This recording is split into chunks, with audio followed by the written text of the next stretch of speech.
se compara a ti, não há outro, não há Deus além de ti, não há outro, nada se compara a ti, não há outro, não há Deus além de ti, não há outro, nada se compara a ti, não há outro, não há Deus além de ti, não há outro, nada se compara a ti.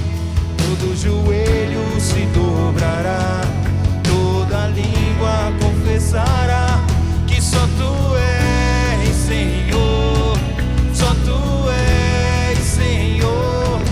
Todo joelho se dobrará, toda língua confessará que só tu és Senhor, só tu és Senhor.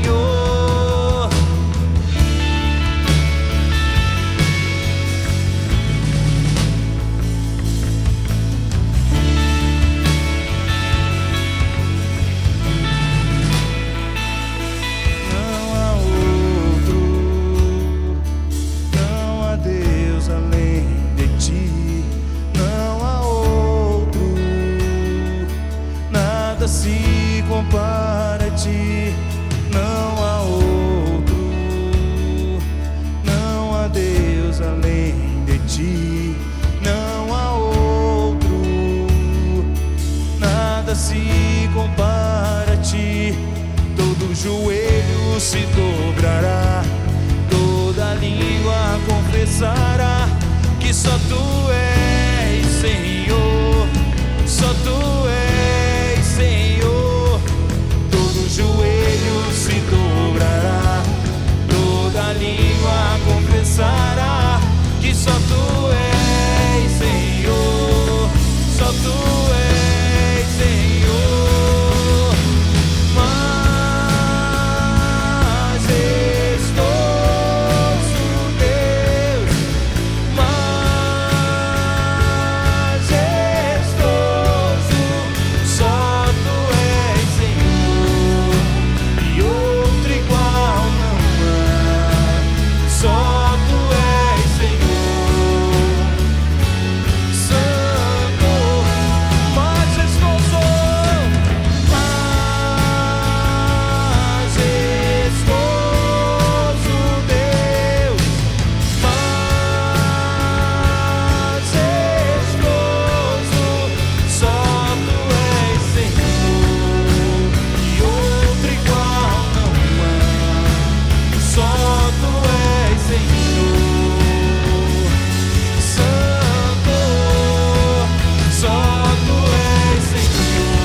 além de ti, Rei da glória, dono do meu coração. E quanto mais te vejo, eu amo.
deixarás jamais. Tu não me deixarás, não me deixarás jamais. Tu não me deixarás, não me deixarás jamais. Tu não me deixarás, não me deixarás jamais. Tu não me deixarás, não me deixarás jamais. Tu não me deixarás, não me deixarás jamais. E tu não me deixarás, e não me deixarás jamais. E tu és bom, e bom, e tu és bom, e bom, e tu és bom, e bom, e tu és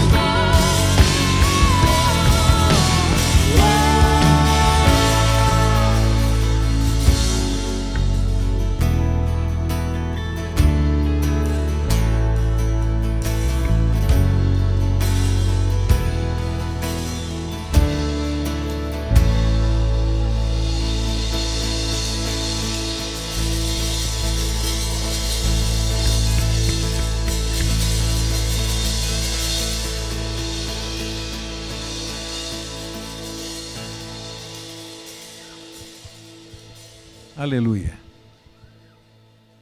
Queridos, o que eu quero compartilhar com vocês nesta manhã é uma palavra que fala de venenos e antídotos para a fé. E talvez eu faça uma série sobre isso, não sei, mas identifico que no tempo que nós vivemos é muito importante que nós identifiquemos na fé aquilo que pode ser veneno e, obviamente, aquilo que é antídoto.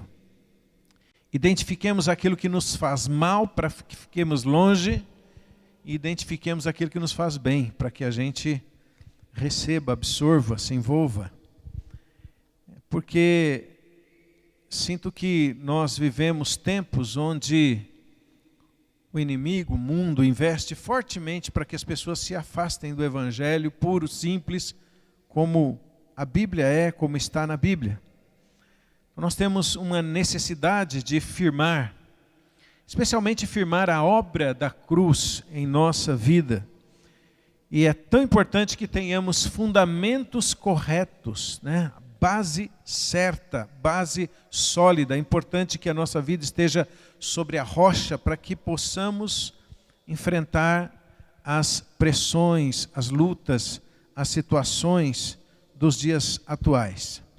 Amém? Então, eu quero falar sobre isso. Venenos e antídotos para a fé. Vou falar hoje de um veneno apenas e o antídoto, obviamente. E esse veneno que eu quero compartilhar é o veneno da influência da teologia liberal. Teologia liberal, liberalismo, movimento liberal, tem alguns nomes, mas o ponto fundamental é esse. Esse movimento liberal, teologia liberal, é um movimento bem antigo. Desde o final do século XVII, depois do século XVIII, e foi se desenvolvendo e crescendo até o século XX, onde as suas bases foram estabelecidas, também a sua influência em muitos lugares do mundo. E esse movimento, na verdade, é uma tentativa de reinterpretar a Bíblia, de reinterpretar as Escrituras, conformando as Escrituras com a razão humana. Agora alguém pode pensar assim, por que a gente está falando sobre isso, já que é uma coisa tão antiga? O fato é que as influências, e é um movimento que sempre ressurge ao longo da história, o fato é que as influências deste movimento estão diante de nós. E falando aqui, no caso brasileiro. Certamente, os nossos filhos, ao irem para as escolas, não apenas para as universidades, mas para as escolas, né? Ensino fundamental até, ensino fundamental, ensino médio, mas principalmente nas universidades, é claro, vão se deparar de cara com ideias assim, dessa teologia liberal. Mas a teologia liberal não está apenas, digamos assim, fora da igreja, também está dentro da igreja. A teologia liberal está nos seminários. Se alguém, especialmente, for fazer um curso teológico público, principalmente os públicos, vai se deparar com esta teologia liberal, vai ser influenciado por essa teologia liberal. E não está só nas escolas, universidades, nos seminários, está dentro das igrejas também, através de líderes que foram influenciados por este tipo de pensamento e agora influenciam as suas congregações, dando às pessoas de fato o que elas querem ouvir. Então é importante que a gente conheça um pouco deste veneno, né? Eu vou dar aqui um pano de fundo de como ele se apresenta, para que nós usemos o antídoto contra ele. O antídoto, óbvio, é a própria palavra de Deus, é a verdade de Deus. Então essa teologia, e nem vou chamar de teologia, porque de fato não é, mas enfim, essa ideia liberal, ela tem as suas convicções alinhadas, de mão dadas com outras teorias, como o humanismo, como o racionalismo, como o evolucionismo, iluminismo.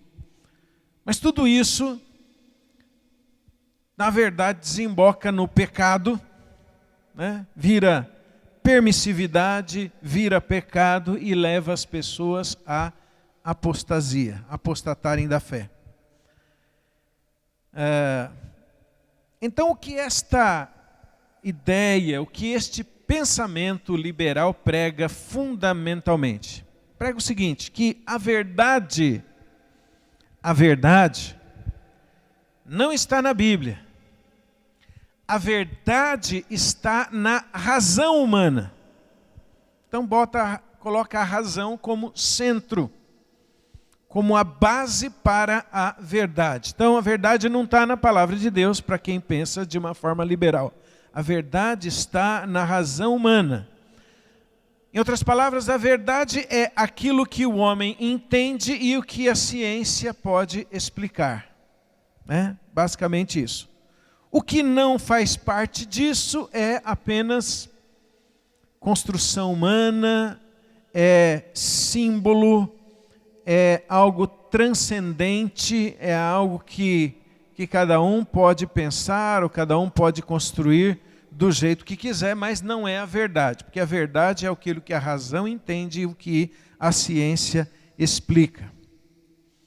Então, a partir deste fundamento, a primeira coisa que o pensamento liberal ataca é a palavra de Deus, dizendo que a palavra de Deus, a Bíblia, não é palavra de Deus, dizendo que a Bíblia não é inerrante, dizendo que a Bíblia não é, de fato, inspirada, a Bíblia não é santa, a Bíblia não é sobrenatural.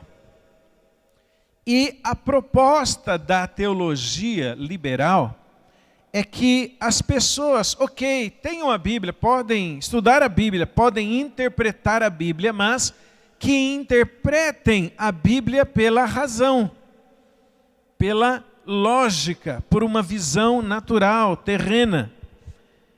E então é proposto que se faça uma releitura da Bíblia. Né? Uma releitura. O que significa essa releitura? Olha, a Bíblia não é bem assim como está escrito. Você precisa reler, estabelecer novos entendimentos, novos sentidos. Por que isso? Ora, porque aquilo que não pode ser explicado pela razão, pela ciência, né, reconhecido como fato histórico, vai ser considerado como um mito, como uma construção, como apenas um exemplo para se chegar a uma outra coisa, né? Um mito, né? Eles usam bastante essa palavra mito. Vou dar alguns exemplos de como a teologia liberal, como esse pensamento liberal olha para a Bíblia. Eles leem a Bíblia, por exemplo, está lá a história de Adão e Eva, lá no jardim.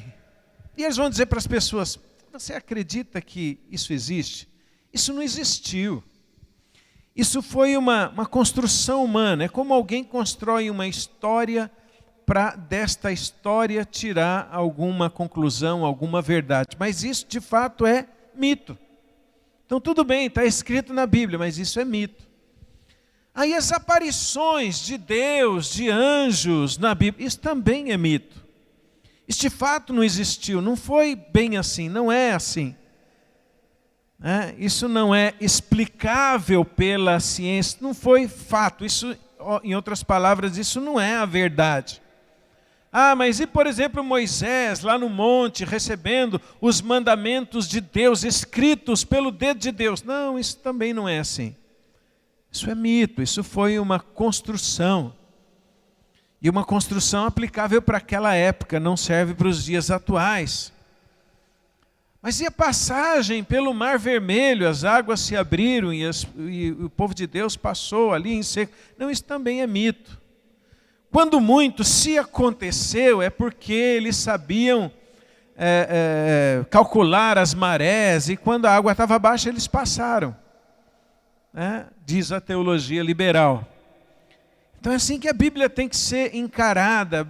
É preciso notar os defeitos da Bíblia, é preciso notar aquilo que é construção humana, é preciso notar aquilo que é apenas símbolo, é preciso notar aquilo que é apenas mito. E aí, nesta linha de pensamento, ou seja, aquilo que não for explicado pela ciência, aquilo que não for natural, aquilo que não pode ser compreendido pela razão humana é mito. É transcendente.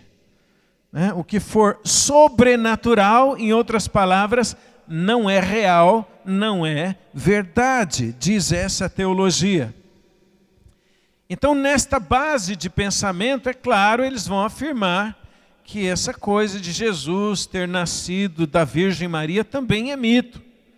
Mas espera aí, Jesus não é Deus que desceu do céu? Não, isso também é mito. E Jesus não ressuscitou? Não, Jesus não ressuscitou, eles dizem. Na verdade, Jesus ressuscitou, mas essa ressurreição de Jesus é que ele ressuscitou na memória dos discípulos, ressuscitou na lembrança dos discípulos. Diz a teologia, esse pensamento liberal. Mas e o inferno? O inferno também é mito, também não existe, não é bem assim. E a divindade de Jesus também não é. Jesus não é Deus. Ele é um cara muito legal. Jesus é um homem piedoso. Jesus é um grande exemplo a ser seguido. Mas ele não é de fato Deus. Ele não é o Emanuel, Deus conosco. Então, irmãos, como o liberalismo, isso é ensinado em seminário teológico. Isso é ensinado nas escolas, nas universidades e dentro das igrejas também.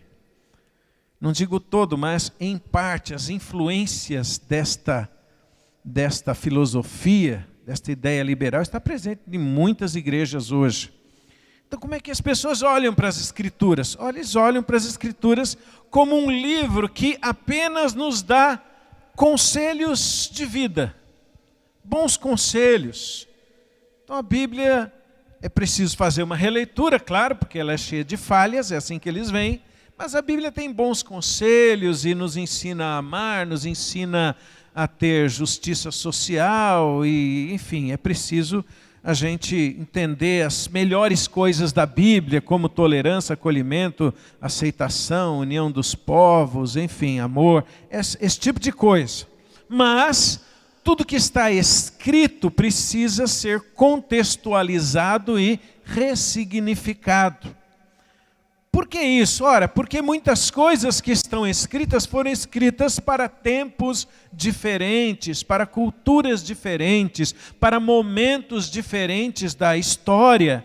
Então, tudo isso precisa ser compreendido de uma outra maneira.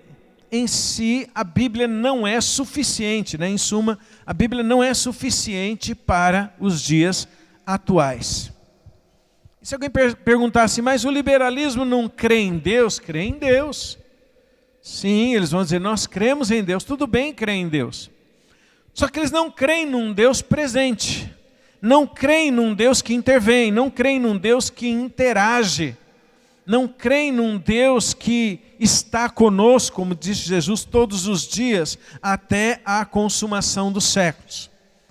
A ideia é, creio em Deus, mas cada um deve viver a sua própria vida e o homem é responsável pelas suas ações. Em outras palavras, o homem é senhor da sua história.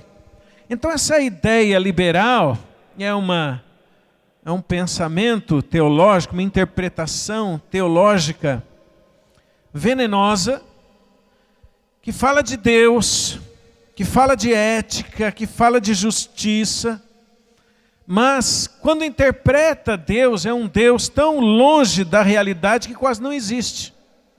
Quase não existe.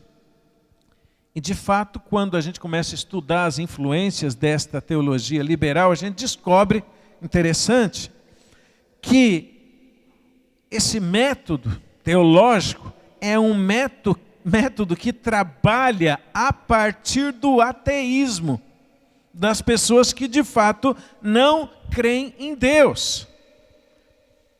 E qual é a consequência disso tudo, dessas ideias? Ora, são muitas, né? A visão deles é, primeiro, desconstruir a autoridade da palavra de Deus.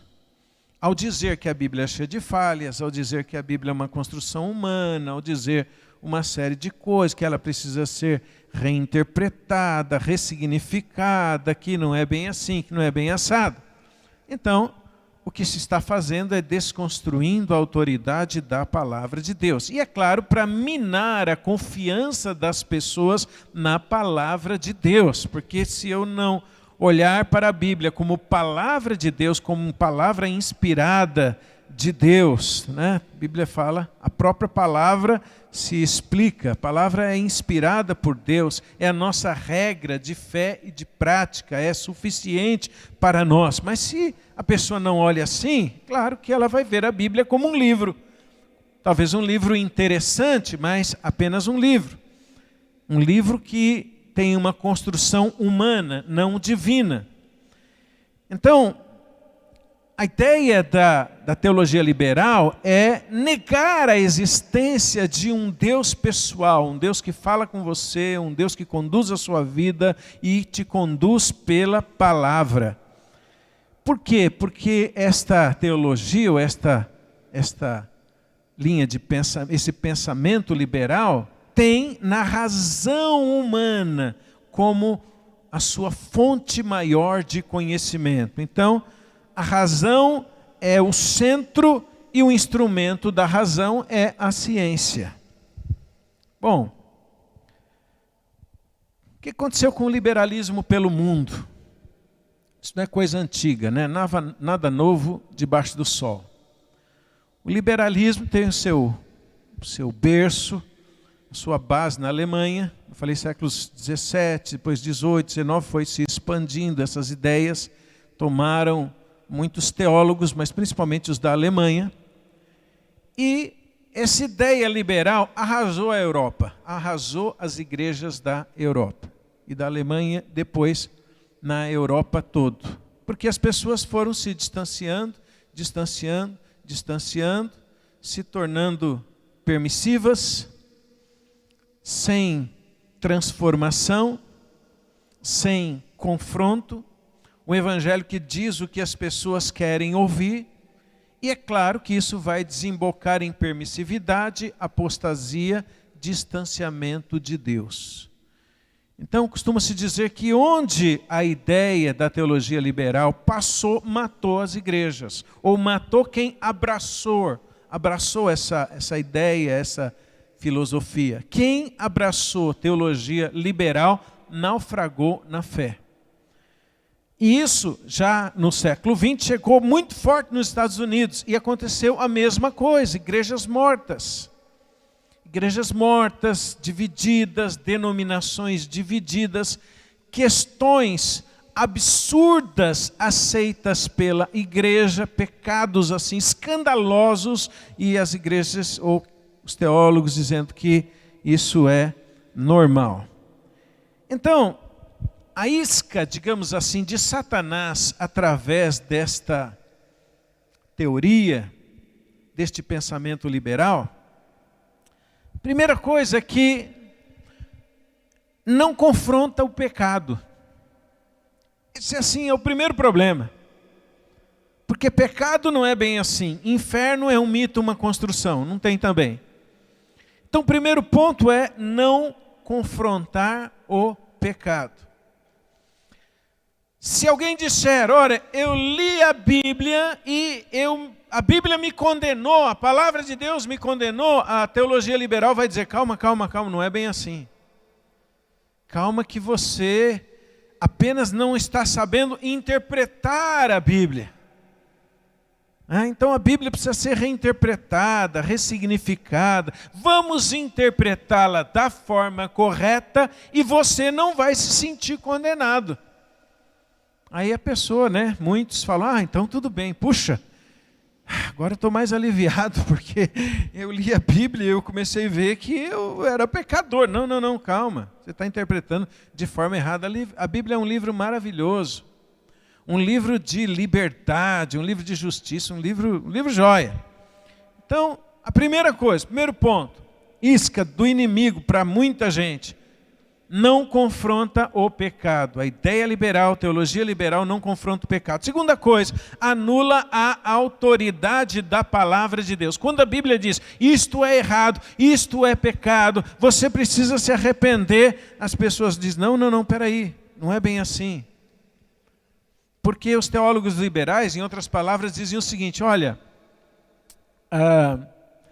a Bíblia deve ser um instrumento de paz, deve ser um instrumento de amor, deve ser um instrumento de justiça, deve ser um instrumento de acolhimento, a Bíblia deve ser um instrumento de conforto pelas pessoas, para as pessoas, não de condenação, não de julgo, não de separação, alguns vão para o céu, outros vão para o inferno, não, nada disso. Aliás, eles creem no universalismo, na salvação universal. O que significa isso? Significa que todos, no final, serão salvos. Uma coisa linda, Ninguém vai para o inferno.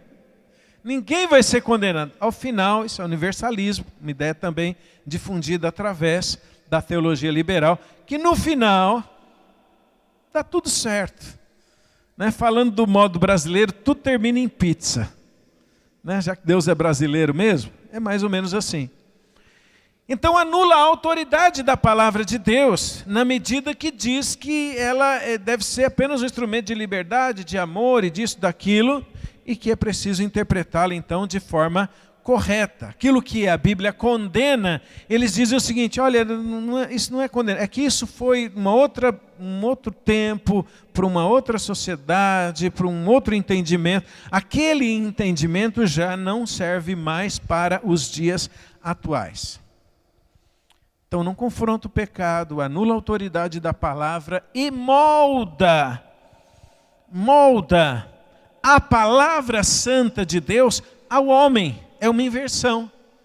Então eles pegam a Bíblia para a Bíblia ser moldada ao homem, enquanto que o homem, o ser humano, é que deve se moldar à palavra de Deus. Deus é absolutamente fiel, mas fiel à palavra dele. Então nós precisamos nos moldar à palavra de Deus, não a palavra se moldar a nós. Então, irmãos, essas ideias, essas influências, essas repercussões da teologia liberal está muito forte hoje no meio das igrejas, seminários, escolas, universidades e, enfim, né? Tem muitos detalhes destas construções, mas eu quero só pontuar que são construções humanas, isso é veneno, isso é morte na panela. Isso nós devemos conhecer para refutar, conhecer para ficar longe, conhecer para denunciar, para dizer isso não é Bíblia, isso não é Deus, isso não é cristianismo, isso não é o Evangelho, isso é aquilo que Paulo dizia para os Gálatas, um outro Evangelho, né? Paulo disse para os Gálatas, olha, se alguém vier aqui e pregar um outro Evangelho que seja anátema, maldito, porque só há um Evangelho, o Evangelho de Cristo Jesus, que é o poder de Deus para a salvação de todo aquele que crê.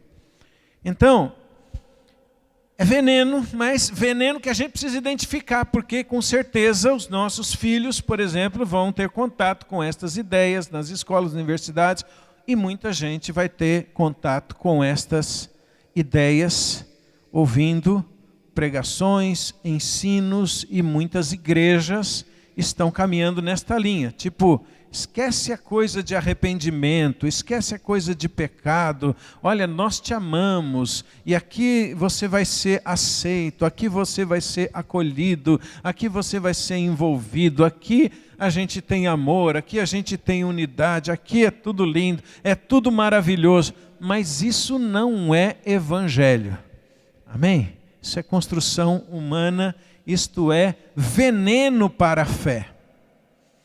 Bom, qual é então o antídoto para este veneno? O antídoto para esse veneno, é claro, é o Evangelho. Mas eu decidi pontuar uma coisa que eu acho muito importante, que a gente entenda no processo da nossa relação com Deus, que eu chamo de batismo de morte, ou batismo na morte. Então, como é que a gente mantém, ou entende, ou continua vivendo uma fé verdadeira na relação nossa com Deus? Primeira coisa, para o evangelho verdadeiro, é necessário um batismo na morte. E esse batismo na morte parece um pouco esquecido pelas pessoas hoje em dia. O que é que fala este batismo na morte, que é o antídoto para esse liberalismo que abraça o pecado? Ora, o batismo na morte é o entendimento de que Cristo morreu na cruz e nós morremos com Ele. Então quem crê na palavra de Deus, quem crê nas Escrituras, quem se aproxima do Senhor, primeiro morre, depois ressuscita. Amém? Olha para o seu vizinho e fala aí com a máscara mesmo, e de longe, né? Fala, primeiro morre, depois ressuscita. Hoje nós vamos tomar a ceia, e a ceia fala de morte e de ressurreição de Cristo, e também da nossa com Ele, porque nós, juntamente com Ele, nós morremos com Cristo para ressuscitar com Cristo. Então, como começa este processo de morte? Ora, quando nós nos aproximamos do Senhor, quando nós nos aproximamos da palavra de Deus, das Escrituras, e aqui você note que eu estou dizendo uma coisa que uma está ligada à outra. Aproximar-se de Jesus é aproximar-se da sua palavra. Amém? Não tem como a pessoa dizer, eu creio em Cristo, mas não creio na Bíblia. Opa! Eu recebo a Cristo, mas não recebo a palavra de Deus. Não tem como. Quem recebe a Cristo, recebe a sua palavra. Então, ao nos aproximarmos da palavra de Deus, ao nos aproximarmos de Jesus, Jesus é a própria palavra viva. Como é que a palavra funciona? A palavra vai funcionar como uma luz, como um espelho a nos refletir. Então, na medida em que eu me aproximo da palavra, quanto mais eu me aproximo, mais eu percebo a minha condição. O ser humano, quando se aproxima de Jesus, quando se aproxima da palavra, a palavra começa a mostrar a minha condição. Qual é a minha condição? De pecado. A minha condição de morte. A minha condição de maldição. A minha condição de distanciamento de Deus. Então, ao aproximar-nos da palavra, ela vai revelando, ela vai nos mostrando. Então imagina o seguinte, a pessoa está lá feliz da vida, vivendo a vida dela, ela acha que está tudo bem, que ela é uma pessoa legal e tal, e ela fala, opa, ali está a palavra de Deus, eu vou me aproximar da palavra de Deus, porque eu sou uma pessoa boa, porque eu sou uma pessoa legal, porque está tudo bem com a minha vida, ou talvez nem tanto, mas enfim, eu vou me aproximar da palavra. Eu me aproximo da palavra, quando eu chego perto dela, eu concluo o seguinte, estou morto, estou perdido. Quando nós nos aproximamos do Senhor, quando nós nos aproximamos da sua palavra santa, nós percebemos o nosso pecado. Nós percebemos a nossa perdição. Se isso não acontecer, desconfie. Desconfie do evangelho que você abraçou. É isso que Paulo fala. Todo ser humano, ao aproximar-se da palavra, ao aproximar-se de Jesus, vai chegar fatalmente a uma conclusão. Eu estou morto, eu estou perdido, eu estou em pecado, eu preciso do Senhor, eu preciso me arrepender. Então Paulo coloca da seguinte maneira, Romanos capítulo 7, vou ler 3 versos aqui, do 7 ao 14 verso. Paulo coloca da seguinte maneira, veja. Que diremos, pois? É a lei pecado? De modo nenhum. Ele está falando da lei, da palavra santa de Deus. E quando a gente se refere à palavra, é toda a palavra, Velho e Novo Testamento. Ele fala, a palavra de Deus não é pecado, a lei não é pecado. Mas eu não teria conhecido o pecado, senão por intermédio da lei. Eu não teria conhecido a cobiça, se a lei não dissesse, não cobiçarás. Mas o pecado, diz ele, tomando ocasião pelo mandamento, despertou em mim toda sorte de concupiscência, porque sem lei está morto o pecado. Outrora, sem a lei eu vivia, mas sobrevindo o preceito, reviveu o pecado e eu morri. E o mandamento que me fora para a vida, verifiquei que este mesmo se me tornou para a morte. Então veja, está ali a Bíblia, a palavra santa de Deus.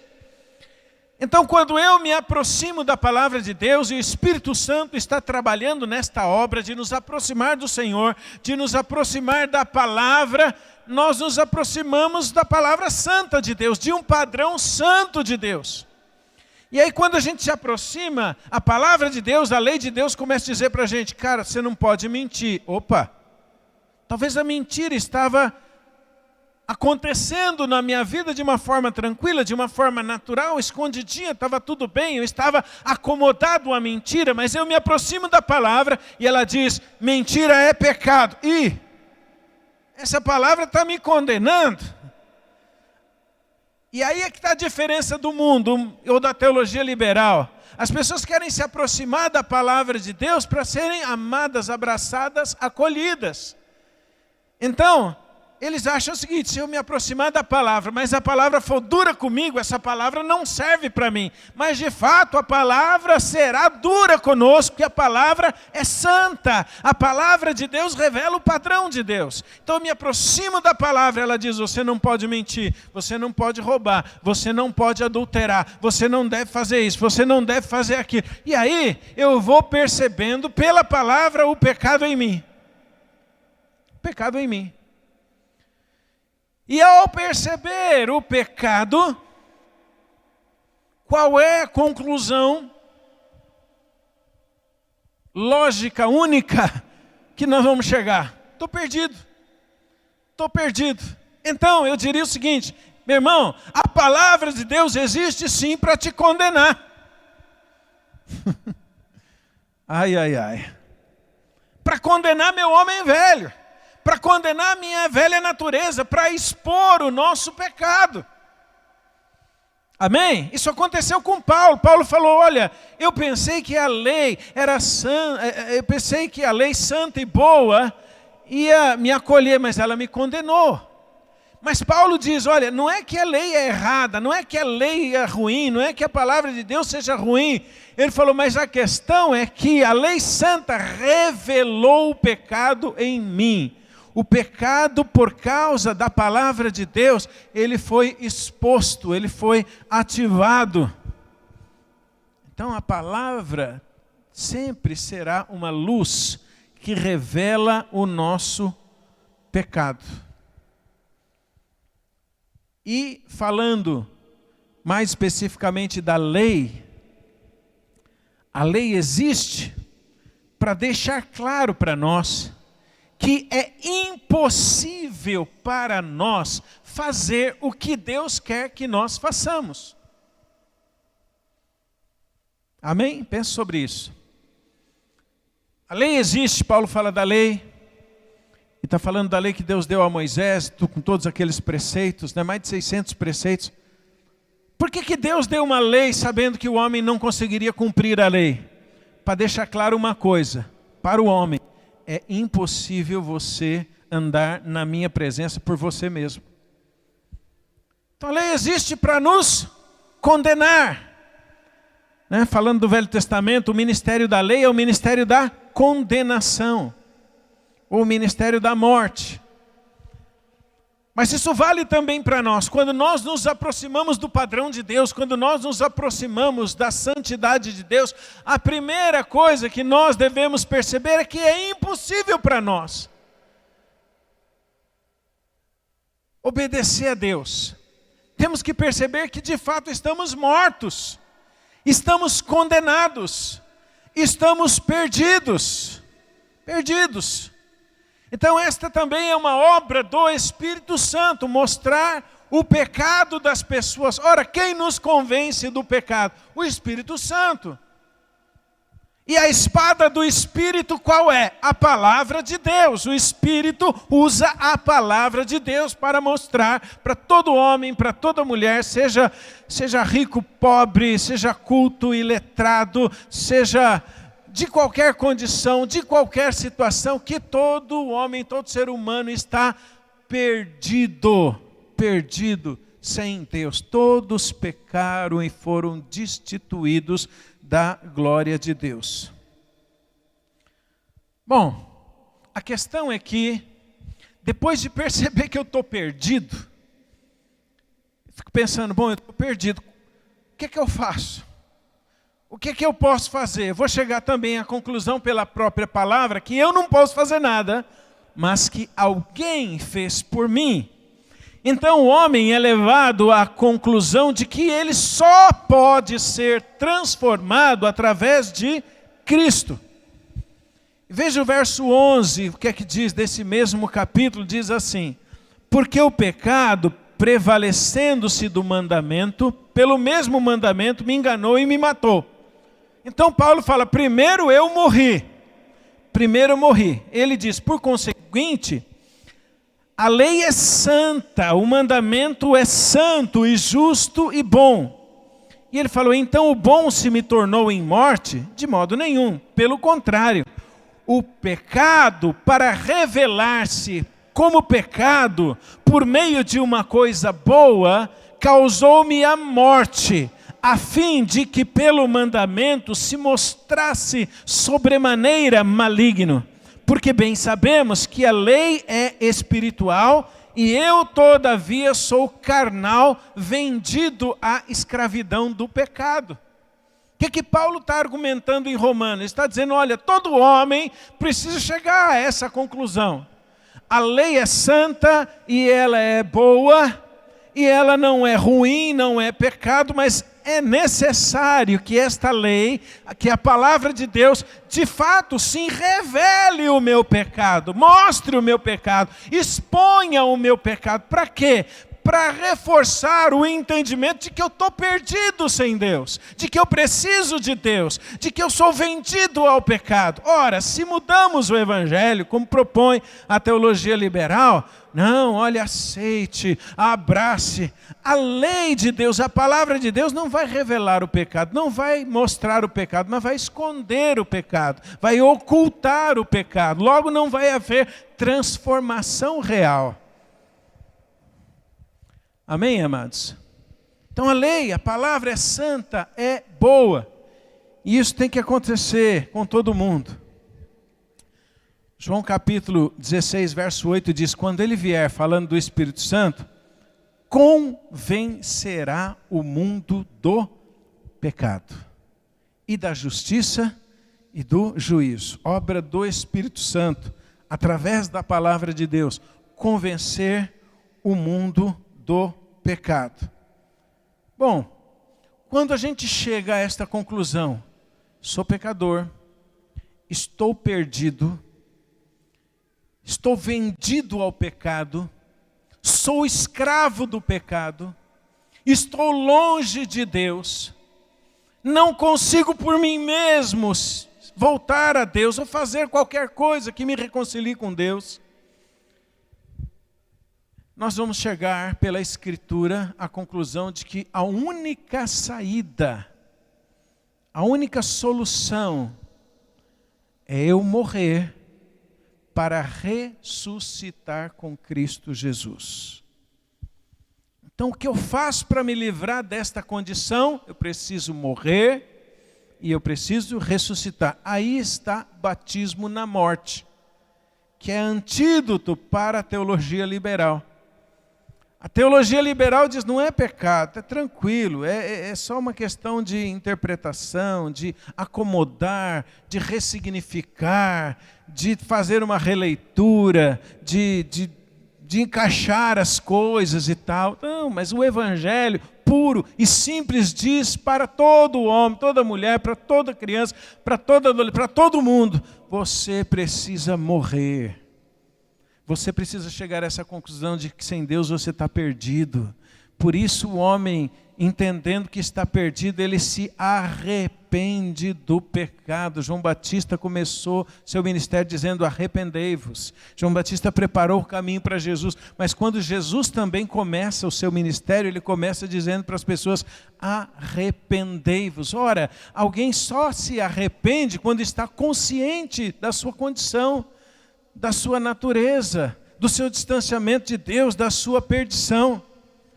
E aí o que precisa acontecer com a gente? O batismo na morte, ou seja, eu preciso compreender que o caminho é morrer junto com Cristo Jesus. E quando é que isso aconteceu? Na cruz do Calvário. Jesus morreu pelos pecadores, ou seja, ele morreu para pagar o preço dos nossos pecados, mas ele também morreu com os pecadores, ou seja, nós estávamos lá com ele, dentro dele, a nossa velha natureza, ele tomou sobre si. Nós morremos com ele, o meu pecado morreu com ele, o meu velho homem morreu com ele, a minha natureza de pecado morreu com ele, e eu preciso crer, eu preciso me identificar com a morte de Cristo e carregar esta morte todos os dias. Esse é o batismo na morte, essa é a identificação com a morte de Cristo. Romanos capítulo 6, versículo 4 diz assim: fomos, pois, sepultados com ele pelo batismo na morte. Amém, amados? Vamos repetir isto? Diga assim comigo: fomos, pois, sepultados juntamente com ele pelo batismo na morte. Amém? Você crê nisso? Esse é o antídoto para o pecado. Porque o que o mundo está dizendo e o que o pensamento liberal diz é o seguinte: olha, sabe o que é? Minha vida está cheia de pecados e eu não consigo me livrar disso. Então, como é que faz para acomodar a minha vida de pecado ao cristianismo, a um relacionamento com Deus, ou a religião? E aí o pensamento liberal diz: ok, então vamos fazer o seguinte, aquilo que condena, aquilo que traz peso, aquilo que traz jugo, vamos tirar, porque esse livro é antigo, esse livro é insuficiente, esse livro não está atualizado, não serve.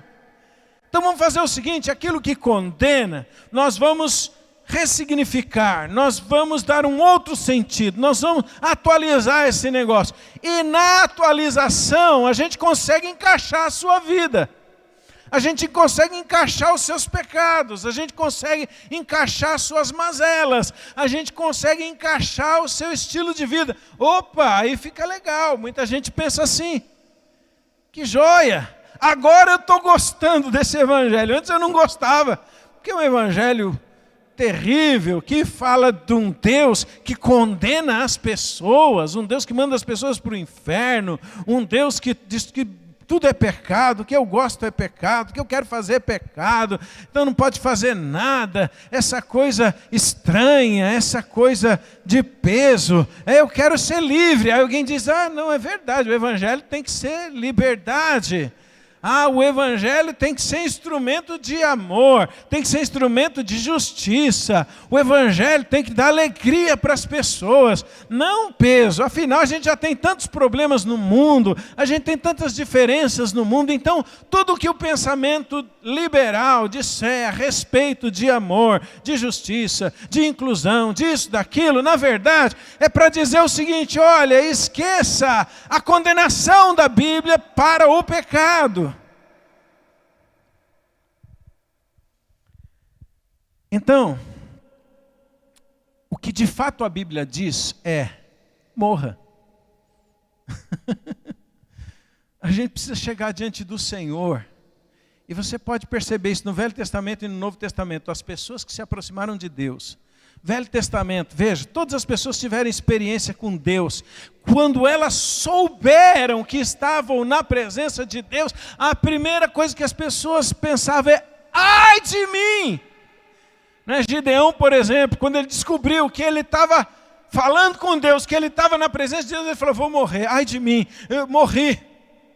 Isaías, quando teve a visão de Deus do seu trono, ele diz: ai de mim, que sou impuro, habito no meio de um povo de impuros lábios, ai de mim. Quer dizer, qualquer pessoa que chega diante de Deus, ou que chega diante da palavra de Deus, tem que acontecer a mesma coisa. Ai de mim, por quê? Porque a luz de Deus, porque a santidade de Deus revela o meu pecado. E então eu percebo que eu estou perdido. Pior ainda, eu percebo que eu não tenho condições nenhuma de me reconciliar com Deus. Eu percebo que eu não tenho condições nenhuma de fazer alguma coisa que Deus aceite para me justificar. Então eu não consigo me justificar, eu não consigo me reconciliar, eu não consigo apresentar a Deus absolutamente nada. Por isso que a salvação é inteiramente pela fé. O que eu tenho que fazer? Eu tenho que morrer, eu tenho que desistir de mim, eu tenho que olhar para a cruz, eu tenho que olhar para Jesus, eu tenho que crer que Ele pagou o preço dos meus pecados, e eu tenho que morrer junto com Ele.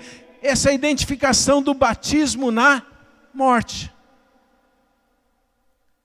Esta é a solução de Deus para os pecados da humanidade. Romanos 6,6 diz assim: sabendo isso, que foi crucificado com Ele o nosso velho homem, para que o corpo do pecado seja destruído, e não sirvamos mais ao pecado como escravos. Então a morte de Jesus na cruz e a nossa morte com Ele é a solução para a natureza pecaminosa que carregamos. Então diria assim, irmãos, todos precisam ser batizados na morte. E é isso que fala o batismo. Quando uma pessoa é batizada nas águas, ela está dizendo: eu morri com Cristo. E quando ela sai das águas, ela está dizendo: eu ressuscitei com Cristo. Então, antes de nos apropriarmos da vida, precisamos nos identificar com a morte.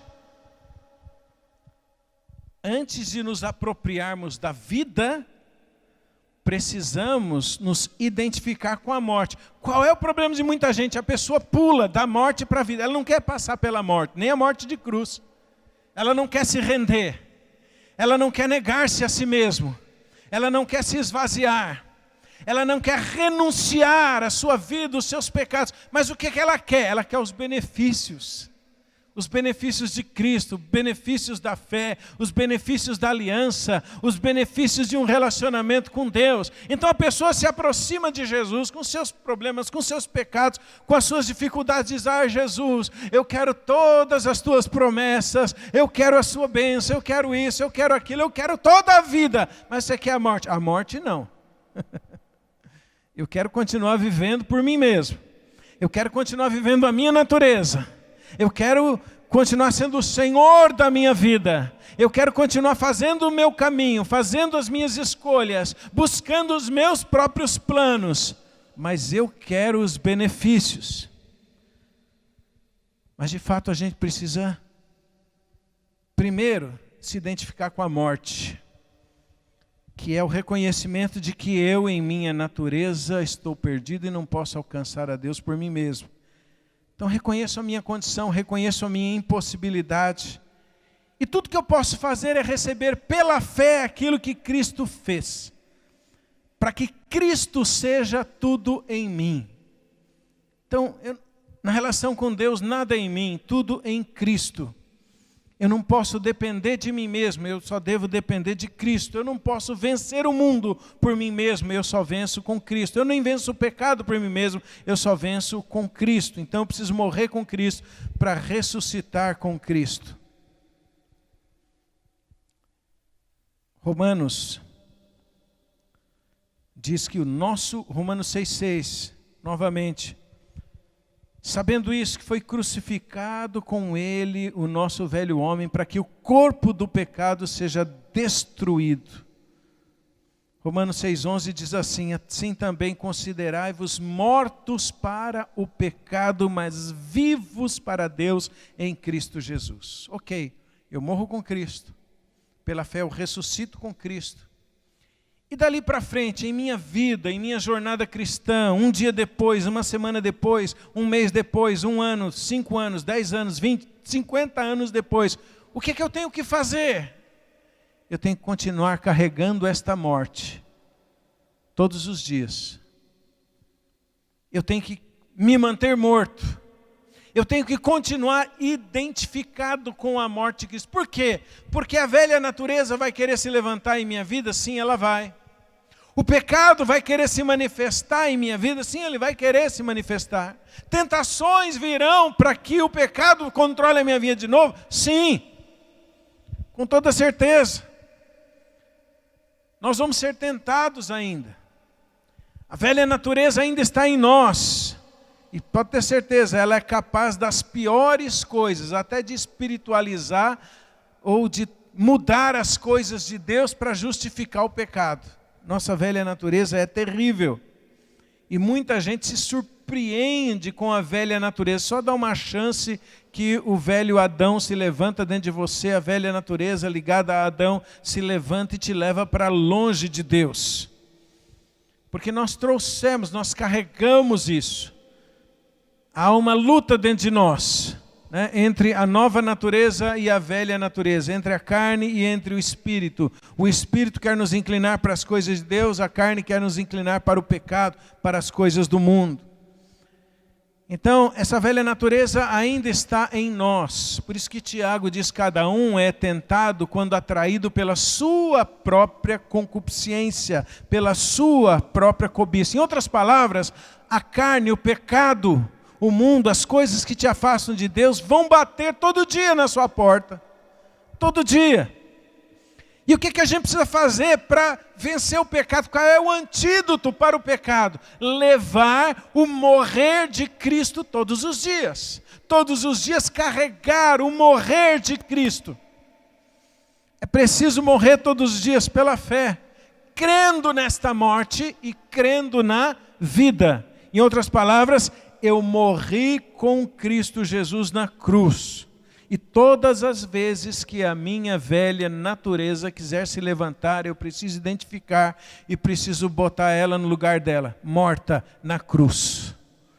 Amém, amados? Mas eu achei que já estava tudo vencido, que eu não ia mais ter problema, que eu não ia nem mais pecar. De repente, então, a velha natureza vai querer se levantar. Então, diante do pecado, diante das tentações, diante das coisas do mundo, Qual é o instrumento que nós devemos usar? Qual é o antídoto que nós temos? É lembrar que nós morremos. É lembrar do batismo na morte. Nós estamos identificados com a morte de Cristo. Então eu costumo dizer que é preciso ter fé na morte, para que possamos ter fé na vida. Então eu me uno à morte de Cristo, mas também me uno à ressurreição de Cristo. Olha que interessante que Colossenses 3,3 diz assim. Primeiro ele diz, porque já estáis mortos e a vossa vida está escondida com Deus em Cristo Jesus. Então primeiro Colossenses vai afirmar, você já está morto. Colossenses 3,3. Agora veja o que diz o 5, verso 5. Fazei, pois, morrer a vossa natureza carnal, prostituição, impureza, paixão, lascívia, desejo maligno, avareza, que é a idolatria. Por essas coisas vem a ira de Deus sobre os filhos da desobediência. Ora, nessas mesmas coisas andastes vós também, noutro tempo, quando vivis nelas. Agora, porém, despojai-vos de tudo isso, ira, cólera, maldade, maledicências, palavras torpes da vossa boca, não mintais uns aos outros. Enfim, tudo isso faz parte do quê? Da velha natureza. Como é que eu venço esta velha natureza a cada dia? Fazendo o que o verso diz para a gente fazer. Fazei, pois, morrer. Agora, peraí. A Bíblia diz no verso 3, já estáis mortos. No verso 5 diz, fazei, pois, morrer. O que significa isso? Significa que eu estou morto, já aconteceu, é um fato. Jesus já morreu na cruz. E quando ele morreu na cruz, eu morri junto com ele, a minha velha natureza morreu junto com ele. Mas agora, eu preciso manter essa velha natureza morta pela fé todos os dias. Então como é que a gente vence o pecado? Fé na morte. A gente não vence o pecado pela força de vontade. A gente não vence o pecado porque nós somos bonzinhos, né? Você pode vencer numa coisa e cair noutra. A gente não vence o pecado porque nós somos fortes em nós mesmos. A gente não vence o pecado porque nós temos mais condição, mais conhecimento ou mais alguma outra coisa. Nós vencemos o pecado na medida em que nos identificamos com a morte de Cristo. Nós vencemos o pecado na medida em que, pela fé, nós tomamos a decisão de falar para nós mesmos o tempo todo, carregamos esta morte todo dia. A minha carne quer uma coisa, os meus sentimentos querem, e o mundo me inclina para o pecado, o inferno quer me levar para o pecado, mas todos os dias eu tenho que lembrar, eu morri com Cristo Jesus. Jesus morreu na cruz. E lá junto com ele eu estava. Há uma identificação, a minha velha natureza, essa velha natureza que quer produzir todas estas coisas e muito mais em minha vida, morreu. Então fé na morte é fundamental, esse batismo de morte é fundamental. Então nós precisamos mergulhar, irmãos, na morte, batismo na morte, que é o antídoto para o pecado, antídoto para o liberalismo teológico, né? Reconhecimento do pecado, arrependimento sincero, identificação com a morte de Cristo. Ele morreu, nós morremos com Ele. E aí a gente se identifica com a vida de Cristo. Ele ressuscitou, nós ressuscitamos com Ele. Ele vive, nós vivemos com Ele. Ele vence, nós vencemos com Ele. Em outras palavras, nada em mim, tudo em Cristo. Então eu olho para Cristo na cruz e eu venço o pecado e o meu velho homem, crendo no que Ele fez por mim. Ele morreu. Crendo na morte eu venço o pecado. Mas eu vivo a nova vida olhando para Cristo ressurreto. Ele ressuscitou e eu com Ele. Ele vive e eu vivo com Ele. Ele vence e eu venço com Ele. Ele avança e eu avanço com Ele. Por isso a Bíblia fala para nós olharmos firmemente para Cristo Jesus, para que possamos vencer o pecado que tão de perto nos rodeia. Então, amados, a Bíblia não está ultrapassada. A Bíblia é suficiente para nós compreendermos o plano de salvação e vivermos com Deus. A Bíblia é palavra de Deus para nós obedecermos a Deus. A Bíblia é nossa regra de fé e de prática. A Bíblia é a espada do Espírito, a Bíblia é sagrada, a Bíblia é santa, a Bíblia é inspirada.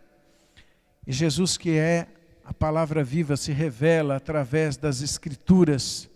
E é o Espírito Santo que abre os nossos olhos, retirando o véu, de maneira que não há nenhuma dificuldade de recebermos a palavra, de andarmos na presença de Deus e sermos absolutamente livres. Amém? E vencedores sobre o mundo, e vencedores sobre o pecado. A Bíblia diz: todo o vosso espírito e alma e corpo sejam plenamente irrepreensíveis, conservados irrepreensíveis para a vinda do Senhor. É isso que nós devemos fazer. Amém, queridos? Mas é tão importante que estejamos atentos para as coisas que envolvem o nosso tempo, a sociedade, envolvem muitas vezes as igrejas ou seminários, ou as escolas, universidades, porque o mundo vai na contramão de Deus. Mas Jesus disse: passarão os céus e a terra, as minhas palavras não passarão. Quando nós nos aproximamos de Deus, lembra, sempre vai acontecer isso. Você se aproxima de Deus, você se aproxima da santidade de Deus, você se aproxima da luz de Deus, você se aproxima da verdade de Deus. Então acontece, vou repetir aqui o processo. Acontece condenação. A santidade de Deus nos condena, a luz de Deus nos condena, a verdade de Deus nos condena, o padrão de Deus nos condena. Então não fique condenado por isso, porque condenado no sentido de, eu não consigo, é muito alto para mim, então eu vou embora, eu jamais vou conseguir viver esse padrão, alcançar esse padrão, viver essa santidade, então a Bíblia não serve, o cristianismo não serve para mim, nada disso. Em outras palavras, é para acontecer isso mesmo, você chega na presença de Deus e você fala: meu Deus, o padrão é muito alto, a santidade de Deus é muito grande, e eu me sinto condenado. E quando eu falo isso, esse é o efeito para todas as pessoas. Não tem aqui mais bonzinho, menos bonzinho e tal. Todos pecaram. Todos têm essa impossibilidade de andar com Deus, de viver na presença de Deus. Não tem jeito. Nós nos aproximamos. A lei santa de Deus nos condena. E condenados, e sentindo o peso, e sentindo a impossibilidade, e sentindo a nossa morte, e sentindo a nossa maldição, e sentindo a nossa perdição, nós somos levados pelo Espírito Santo a fazer uma coisa só que podemos fazer: olhar para Jesus. E aí, eu perdido, olho para Jesus e falo: bom, em mim eu não tenho nenhuma possibilidade, mas eu abraço Jesus, eu agarro em Jesus. E eu morro com Ele, porque Ele morreu na cruz. É uma obra já feita, já realizada, já está preparada. Então essa morte com Jesus na cruz é que me dá condições de vencer o pecado. E quando a minha carne estiver gritando, eu preciso em fé dizer para ela: ei, você morreu. Amém? Fala para o seu vizinho, diga sempre para a sua carne: você está morta. Quando a minha carne estiver gritando, eu preciso lembrar da minha identificação com a morte de Cristo. Eu morri com Jesus lá na cruz do Calvário. Ele morreu por mim, eu com Ele. Então eu preciso dizer todos os dias para a minha carne. Paulo dizia isso: em nós opera a morte, carregando a morte todos os dias. Em nós opera a morte, mas em vós a vida. Ele dizia: na medida que eu morro, eu vivo. Por isso Jesus disse: quem amar a sua vida, perdê-la-á, mas quem perder a sua vida, achará a vida eterna. Jesus estava dizendo: olha, não tem jeito, você precisa morrer. Se você amar a sua vida, tem gente que ama a vida e a pessoa quer conformar o Evangelho, a palavra de Deus, a verdade de Deus, à sua vida. Então eu tenho uma forma e eu quero dar à Bíblia a minha forma. Não é o contrário. Eu é que preciso me conformar a Jesus, me conformar à palavra de Deus. Nós somos chamados para ser conformes o que Ele é.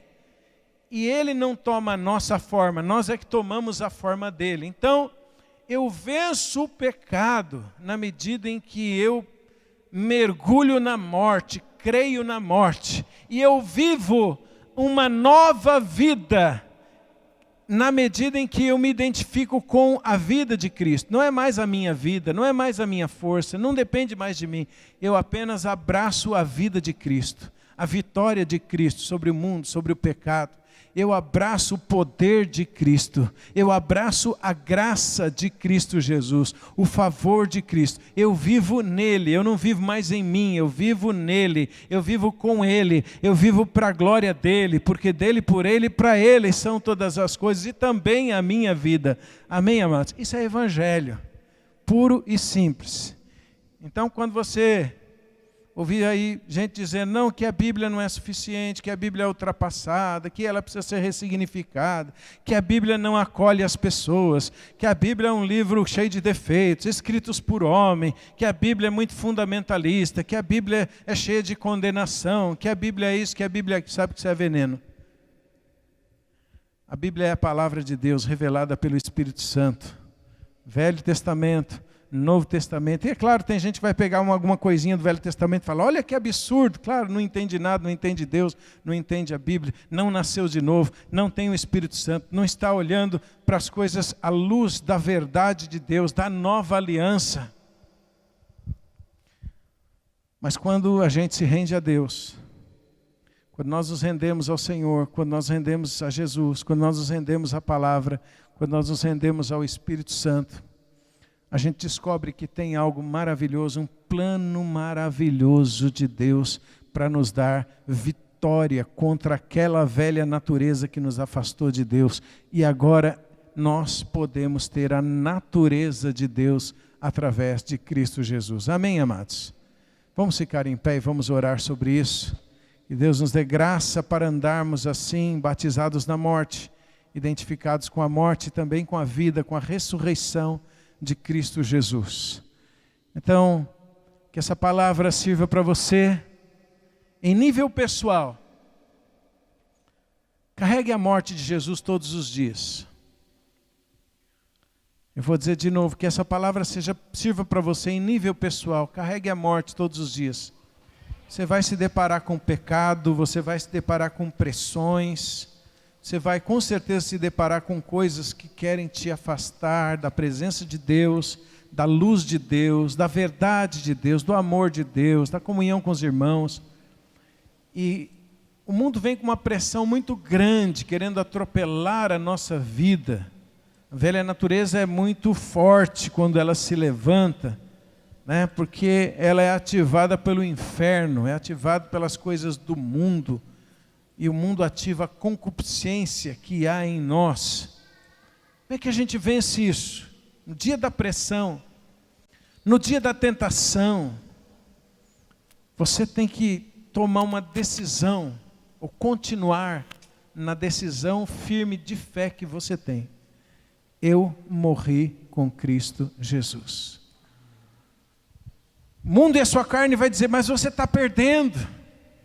Você não vai ter alegria, você não vai ter prazer, você não vai ser feliz, você não vai realizar os seus sonhos, os seus planos, as coisas são legais para você, você tem que dizer para a sua carne. Eu morri com Cristo Jesus. É assim que a gente vence o pecado, identificados com a morte. E quando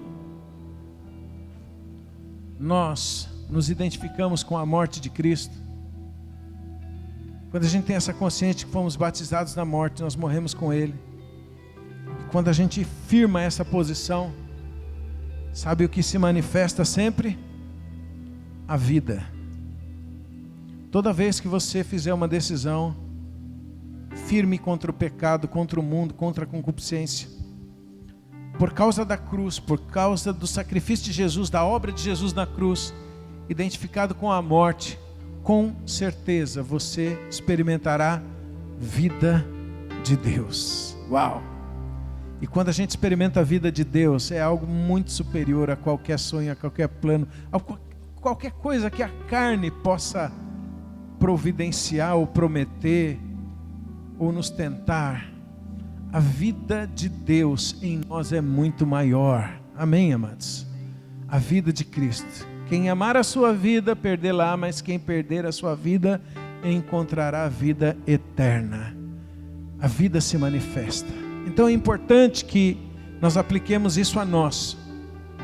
Mas é importante também que fiquemos atentos ao que acontece ao nosso redor, ao que acontece dentro da nossa casa, as influências na escola, influências do mundo, influências na universidade, em tantos lugares, dizendo, sabe, a Bíblia ficou para trás, não é bem assim, vamos ressignificar, vamos ter paz, vamos deixar de condenação, de peso, de julgo, não é para viver mais assim, afinal nós já estamos em 2020, a vida é tão difícil, não seja tão fundamentalista, não seja tão religioso, não seja isso, não seja aquilo, não, sabe, caminhe a sua vida, de bem com a vida, de bem com todo mundo, está tudo certo, está tudo legal, tudo é lindo, tudo é maravilhoso. Desconfie e acuse e pontue. Isso é morte na panela, isso é veneno, isso é coisa que leva as pessoas longe de Deus, que nos leva, e o que nos faz permanecer na presença de Deus é arrependimento.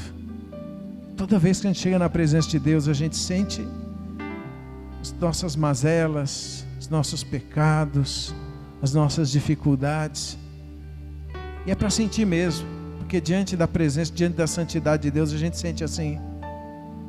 Mas aí a gente tem que tomar essa decisão, ok, eu sinto assim, mas eu estou morto com Cristo Jesus, e eu abraço pela fé a vida de Cristo, eu me aproprio da vida de Jesus, porque eu morri com Ele, mas eu também ressuscitei com Ele, e a vida que eu tenho agora é uma vida que confia totalmente em Jesus, não confio em mim, eu não confio em mim, eu não dependo de mim, eu não olho para mim, eu não espero em mim, eu confio nele, eu olho para ele, eu dependo dele, eu me rendo a ele, e eu creio que a vida dele é que transforma a minha vida e que me leva além, é Cristo em mim, a esperança da glória, amém?